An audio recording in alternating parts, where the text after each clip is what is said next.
Welcome to SportsBeat KC, the Kansas City Star's daily sports podcast. It's Friday, September 17th, and I'm Blair Kirkhoff. On today's show, we catch up with Shaun Goodwin, who covers all things soccer for the Star. The teams he follows are coming off good results. Sporting Kansas City got goals from 4 different players in defeating Minnesota this week, and last time out, KC NWSL played to a scoreless tie with North Carolina. It's been a good run of home matches for WOSO lately. Shaun also breaks some news regarding KC NWSL, so pay attention to that. We wrap up talking about the U.S. men's national team, which completed its first leg of World Cup qualifying and looks forward to the next. Shaun and I agree the team needs to pick up the pace a little bit. So all that on today's show. Let's get started. Shaun, it's been so long since we've talked that, first of all, I'm glad to hear you're doing well because you were actually a little under the weather the last time we chatted. I hope it wasn't a lingering problem. It was not. I got a COVID test, came back negative, all good. Think it might have been a sinus infection, but it's been a couple of weeks. So I'm here. I sound more normal. I'm alive and ready to talk about soccer. Well, great. Like I said, it's been a while since we've chatted. We've been squeezed by the schedule a little bit, but we're back on track talking soccer with you. And we got a lot to catch up on. We're going to start with Sporting Kansas City. We'll begin with the most recent event, which was a wonderful 4-0 victory over Minnesota earlier this week. I was pretty impressed by what I saw. 4 goals from 4 different players. I don't know if Sporting has played a better game this season. They've had other 4-0 wins, but it looked like as complete a victory as you can have last night. Yeah, no, you said it yourself, Blair. That's probably the most complete performance I've seen them put in this season. Against a very good team in Minnesota. I mean, they're not reaching the lofty heights that they reached last year, of course. But yeah, no, obviously a team that's caused Sporting trouble in the past last year. Fans don't like to remember that 3-0 playoff loss, of course. So 1-1 earlier this season up in Minnesota and then come back here and 3-0 at half-time and then hometown kid Cam Duke makes it 4-0 in the 52nd minute. So yeah, no, excellent performance. Big game from Johnny Russell. 1 goal, 2 assists, but it was more than just that for him. It was his play down the right-hand side, just terrorising poor DJ Taylor for Minnesota. But that was a big catalyst in the win for sure. It's funny with Johnny Russell. He's obviously left foot dominant, but he plays the right side so well, and his crossover step is fantastic. I love those 2 assists. His goal was, of course, on a PK, but I love the 2 assists. The centering passes. He would have been my man of the match. Kyrie Shelton also a terrific outing for him. Great for Shelton again. It's good for him to get on the score sheet. A very smart header. But I do want to chat about Russell just in that, if you watch Sporting often, they put out the line up and you've got Lido, Shelton, whoever's in the middle. And you have Salloi on the left, Russell on the right. 95% of those games, at some point, they'll switch over. And they started switching over eventually later in the game. I asked Peter about it, and like I said, Russell was just terrorising Minnesota's left-back Taylor that whole game until he came off in the 50th minute. Taylor, that is, not Russell. And yeah, I think they just were like, all right, this is a matchup we can exploit. And they didn't switch sides for basically an hour, which was strange to see. And like you said, both of those goals, Blair, it was Russell beating him off the dribble. Quick burst of speed towards the byline and cutting it back to the middle. And that's where 2 of those goals came from. And even a penalty, there was a long ball from Espinoza down Taylor's side, and Shelton got him behind, wins the penalty, and Russell dispatches it. So now it was one of the more glaring instances in recent times, I think, of a team just saying, all right, we can beat you down this side of the field, so let's see what you've got. And yeah, the poor kid was subbed off in the 50th minute, I believe. And did I hear some MVP chants break out last night?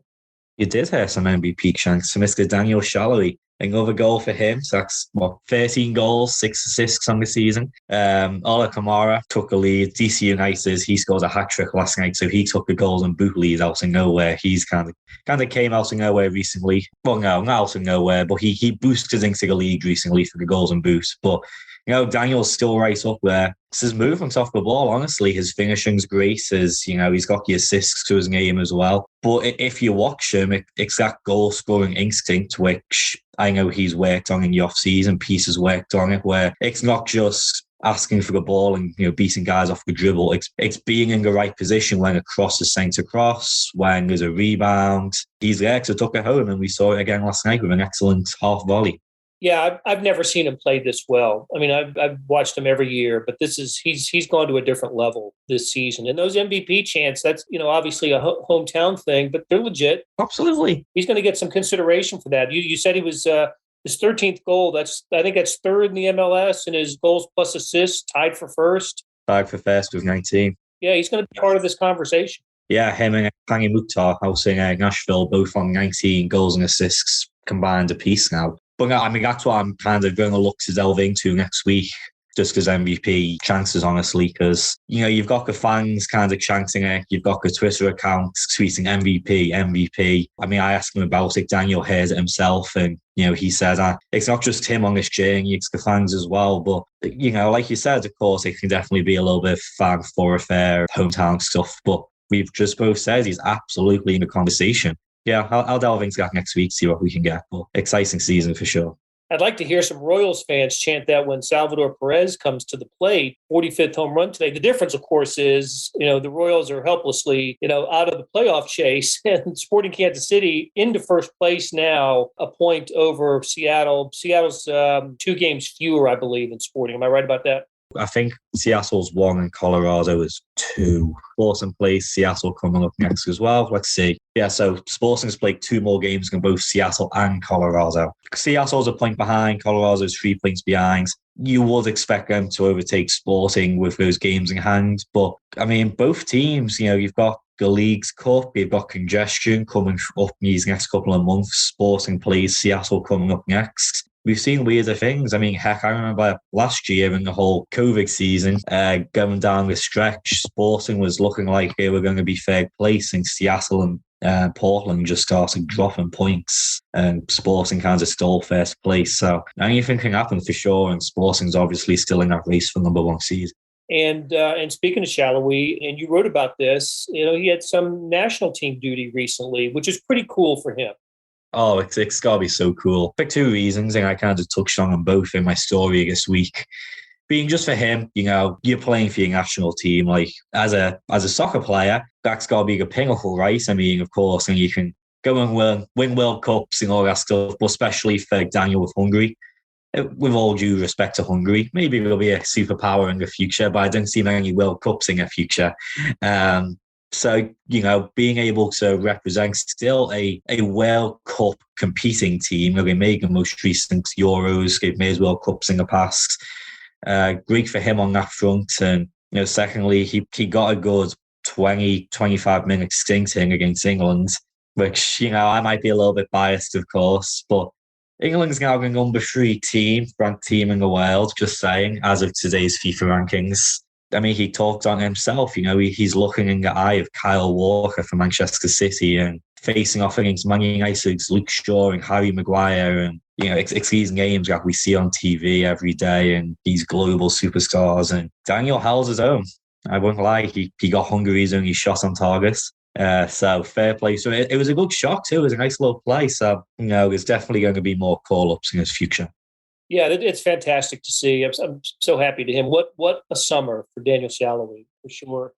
Not against Minnesota, but we saw the MLS debut of, help me make sure I've got his name pronounced right, Jose Maury, I believe. They're saying Jose Maury. Yep. And so it's been a couple of games for him, and got a goal, which was it was a goal. That's exactly right. The ball went into the net. I don't know how in the world it slid through Chicago goalkeeper's legs, but it did. And hey, he's on the board, right? What's going to be his role? What do we expect from him the rest of the way? He's definitely looking like a more of a 6. I mean, Peter has said it himself. He can play 8 if need be, but he's more 6 than he's an 8. So that defensive midfield role. I mean, honestly, got tossed into the fire a bit on the LAFC game. Only a week and a half ago now. These games are flying by. which was a 4-0 game, which wasn't great, of course. But, plays in Chicago and had a great stint. Obviously, that goal through Shuttleworth's legs. For a veteran goalkeeper, you're not going to see that very often, are you? Against Minnesota this week too, a 90-minute stint from him, and his vision's looking really good. He's got the short-range passing, the long-range passing, broke up some good plays. So definitely looking like he's going to be in that 6 role, and it's a position that he offers good depth for Sporting, especially with Buzio now in the rear view window. Recently plays a good game for the next year. We'll give Buzio a shout out. Yeah, a good game from him recently, but now it's looking like a smart piece of business from Sporting if he keeps going on this trajectory. Sporting doesn't play again until, you mentioned the game, the opponent, it's Seattle, but it's not until September 26th. So they've got some downtime here. That is also the case for KC NWSL. And we're going to talk about that team when we come back from a break. Hey, it's Blair. We have a special subscription offer for SportsBeat KC listeners, unlimited digital access to the Kansas City Stars award-winning sports coverage. Sign up now for 1 year of Sports Pass for access to all the sports news, features, and columns presented on the kansascity.com site, and it's only $30. That's a 40% savings off our regular rate. Your subscription will automatically renew after the initial term at $50 unless you tell us to cancel. Your subscription helps support the sports coverage of kansascity.com and the Kansas City Star, and that support has never been more important. Please visit kansascity.com/SportsBeatKC offer to get this special offer. And as always, thanks for listening.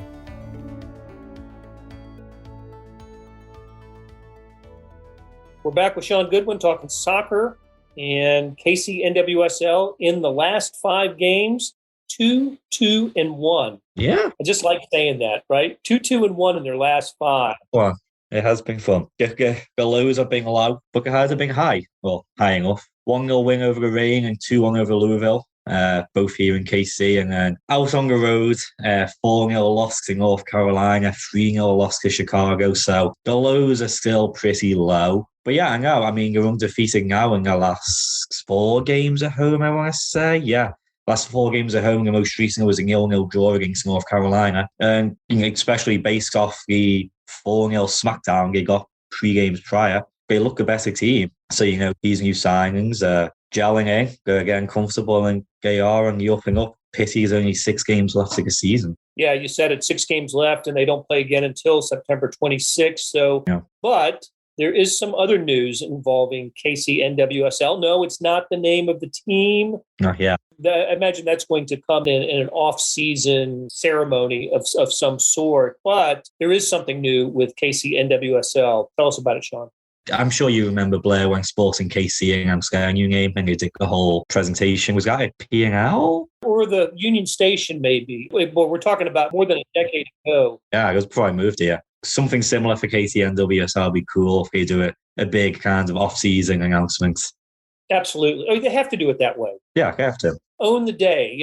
When that day comes, own the day and make sure every media person is out there. Maybe invite fans, season ticket holders. You have the gear ready to sell. We've talked about it before, you and Ali Trost and I. They haven't made many wrong moves in the marketing department.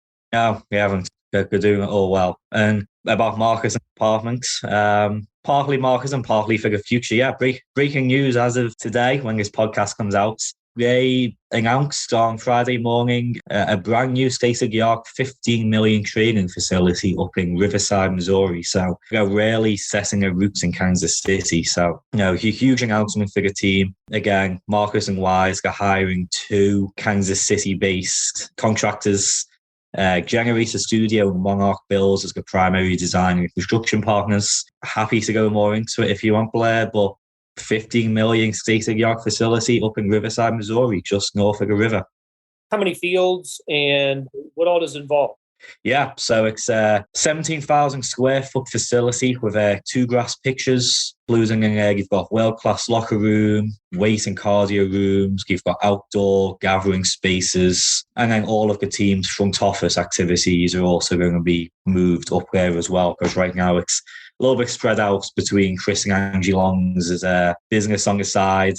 You've got the training facility down at Swope where they practice. So we're bringing it all together, right north of the city, north of the river, looking over the skyline of Kansas City, which was a big part of what they wanted to do. They wanted to move into Riverside. It's just off I-635 and Horizons Parkway, just north of there. So yeah, really nice location it's looking like, and it's another big step to say, hey, we're here to stay. This isn't a case of what's happened in the past where the team doesn't have a permanent home and Utah giving it a for a couple of years. This is a big step from Chris and Angie Long and the rest of the ownership group. Absolutely. What's the year of opening? How long is it going to take for the construction? Should be done by 2022. Wow. How about that? No lies. It says which is expected to be completed in 2022 is what I've been told. That's fantastic. And look, you're right. It speaks to the ownership group's commitment to Kansas City. And I think it's also another maybe point of emphasis for Kansas City as it bids for the World Cup. Yeah. Just more good facilities that could be available. Yeah. If Kansas City, if it gets games and is a base camp. So We'll see. That's great news.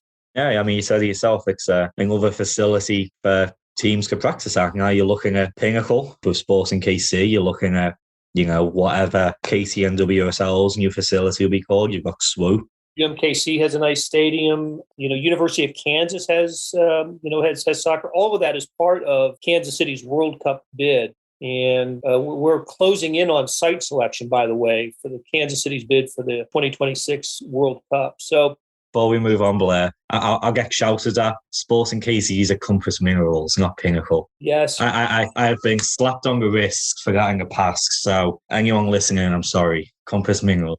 Hey, I think I've told you this, that a few times after Children's Mercy Park, was christened, I was still calling it Sporting Park. And I got smacked around a few times for that. But anyway, so big news. Listen, I don't think we're too far away from an announcement, and who knows when, of actually a new soccer stadium for KC NWSL. Oh, yeah. I think that's on the horizon. Yeah. And first things first. Yeah, no, you're right. It's been talked about and there's nothing really concrete. I know our colleague Sam Mellinger has chatted to Galongs about it and, has kind of wrote similar stuff. So nothing concrete, yeah, but it's definitely coming, especially with they want to set the roots here, a new facility. They don't want to be playing on a baseball field for too much longer, I'm sure. As great as Wigan Monarchs players at Legends Fields, great facility, don't get me wrong, but you want your own stadium, right? Absolutely. So we were talking about the World Cup a little while ago, and speaking of that, there's 2022 before 2026, and the U.S. is doing its best to throw fear into the hearts of fans. Doing something. With the first phase of the World Cup qualifying has come and gone, and no loss. The U.S. didn't lose. Yeah. 3 games, 3 matches. They go 1-0-2, and they had to beat Honduras in the third game to get the victory. I don't know, Shaun. I don't think that the performance instilled a lot of confidence in this team by American fans. Yeah. 5 points, and there's a long way to go in this. But I don't know if it was the tie with Canada that did it, but not a great start. Yeah, it's not great. I mean, it could be better, could be worse. I think you look at the first 3 games they played. Awful, in my opinion. Awful draw in El Salvador, 0-0. 1-1 draw in the US in Nashville with Canada, and then that big 4-1 win against Honduras. Here's my thing. Everyone says that CONCACAF is so tough to play in. You get ties on the road, you win at home. And that's what shows secure qualification. Which, fine, fair, that's great. You tied El Salvador on the road. But I was going to say, that means Canada's in good shape. Yeah, Canada's in good shape. So, that's dropped points at home right there. I just think there's certainly an inkling of truth in some of the tie on the road. Honduras, I mean, they're a good team. They've made it to the World Cup. So that was a very good win, I think. The first 45 minutes of that game was not good. Second 45 was great. That was a Greg Berhalter tactical experiment that did not go right in the first half. But, you look at the other teams in the octagonal, as it's now called, 8 teams instead of the 6. If you're playing a Costa Rica, Mexico, Canada, and Honduras as well. I think those are reasonable ties on the road. El Salvador isn't, especially for the US when now there's all this boasting of, at the time, they were a top 10 FIFA-ranked team in the world. They've since dropped out. I'm not sure to what ranking. I just saw the top 10 and the US wasn't there. 13 is where they are. I was too focused on England being number 3. As well you should do. At the time, you're a top 10 team, even at top 13, top 15. You've got all these class players, playing in Europe, and even, the MLS guys, still very, very good players. As tough as an atmosphere as El Salvador might be, I don't think that's an excuse anymore. You have some good atmospheres in MLS, but hell, again, with all these players playing in Europe now, they're playing in the Allianz Arena, Bayern Munich, are playing in the new camps in the Bernabéus and Anfield, Stamford Bridge, Old Trafford. They are playing in tough atmospheres. I get it may not be riot shields on corner flags like you saw in Honduras and El Salvador. Still, your playing shouldn't be affected that bad. And I think a 0-0 draw at El Salvador was a very poor result for the US. They followed that with the tie with Canada, and that was the game in which Weston McKennie was right before the game booted off the team for breaking the bubble, basically, leaving the bubble and then bringing Getz back into the bubble, and he's kicked off the team. Yeah, bad form for the U.S. in that round. And my other thought is Christian P. probably needs to take, just assert himself and be the difference maker that he can be. Yeah, I mean, fair play to the kid, the guy. He's the same age as me, basically. I can't say too much to Canada game. I was covering KC NWSL at the exact same time.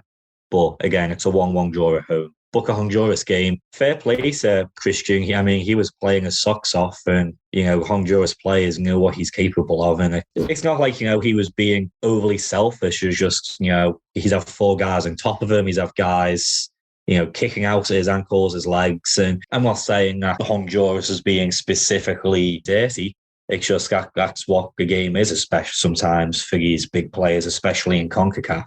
Comes out injured eventually, right? He has to come off in the 60-odd minutes. And fair play to him, his calves are probably worth more than what my whole net worth is. For them to be getting kicked repeatedly like he were, he could have pulled himself out of the game and says, hell no, I want to get back to Chelsea in one piece and play for Chelsea. But he kept on fighting, so fair play to him. Had to come off. So, going forward, again, you've got next window in only, 3 weeks now? October 7th is the next game. Yeah, Jamaica at home, October 7th, at Panama, which could be a tough one, and home against Costa Rica, which, again, a good team, but at home. You're hoping for at least 7 points out of that. For the US to be asserting a dominance, 9 points, of course, but 7 points, I think, puts them in a good place after 2 windows. And you think that Pulisic can assert his dominance, especially against teams like Jamaica and Panama. You hope so. I didn't follow this except for the Hungary game. How did England do in its first round? Good. We beat Hungary 4-0, of course. We beat Andorra 4-0. And then last game, we tied Poland 1-1. Lewandowski, 92nd minutes, equaliser or something stupid. And you saw it coming as well. I saw it coming. But we're fine. We're in good stead. 4 points ahead of Albania, which doesn't scare me. So we're fine. We'll spend some more time on World Cup qualifying, also Sporting Kansas City and KC NWSL when we meet again. Shaun, it was great catching up with you. Take care. We'll talk again soon. Yep. Thanks, Blair.